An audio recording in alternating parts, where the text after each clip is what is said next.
این آقای غرب زده، چشم به دروازه غرب دوخته، دلداده غربی که یه ژست آکادمیک به خودش میگیره و میاد میگه آقا برای ساپورت پوشی زنا خیلی قصه نخورید، برید فکر اقتصاد باشید. اتفاقا اشتباه میکنه. جریان اقتصاد ما از ساپورت پوشی زنها و دخترها صدمه میبیند. ما امروز اگر در اقتصادمون دچار چالش و مشکل هستیم، تو کدوم اقتصاد دچار مشکلیم؟ و کی مقاومت اقتصادی میاد؟ وقتی که فرهنگ حاکم باشه. پس ساپورت پوشیه این دختر لاابالی و او زن لاابالی و بیباک و بی‌حجابی اون زن بیباک باعث می شود که ما تو اقتصاد مشکل پیدا کنیم. محل دفن مرحومه مغفوره از خود نه اسمی دارد و نه مشخصات ویژه‌ای دیگری. او را باید با هویت شوهرش شناخت.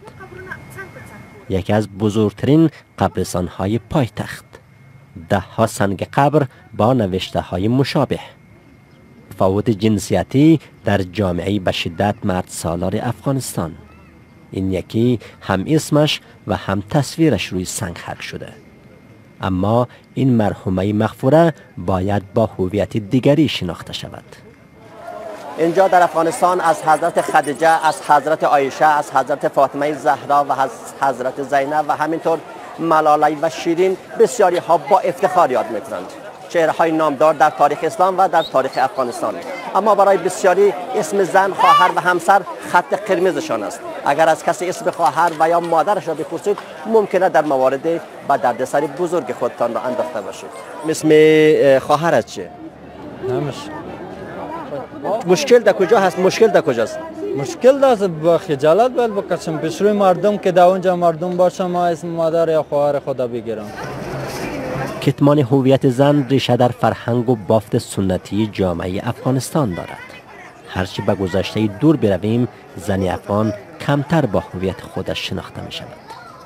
مردها فکر میکردن از گذشته که اینها سیطره داران هستند، طبیعت، ابعاد جامعه و ابعاد خانواده در بخش‌های مختلف به اینها تسلیم هست و زنها هم از جمله انسان‌هایی هستند که تحت سیطره اینها باید باشند، از اموال و ملکیت اینها حساب میشن. پس اینها غیرتشان و حس مردانگیشان از گذشته این بوده که این چیزهایی که مربوط به اینها هست و تسلیمشان هست از اینها باید حفاظت بکنن. نزدیک به 10 است که فعالان زن هشتگ نامم کجاست را راه انداختند، با این امید که آنچه را از زن افغان گرفتند به او باز دهند. این بسیار بس کلان است، بس بزرگ است. امیدوار هستم که این مسئله قانونی شود و در بس از مرزایی شروع تا به جاهای حقوقی مسئله اسم مادر مراعات شود تا بس حقوقیش میرسه به تذکره های یا آیدی کارت های هویت برای افراد و اشخاص در افغانستان که اسم مادر در تذکره ها جای بجای شود.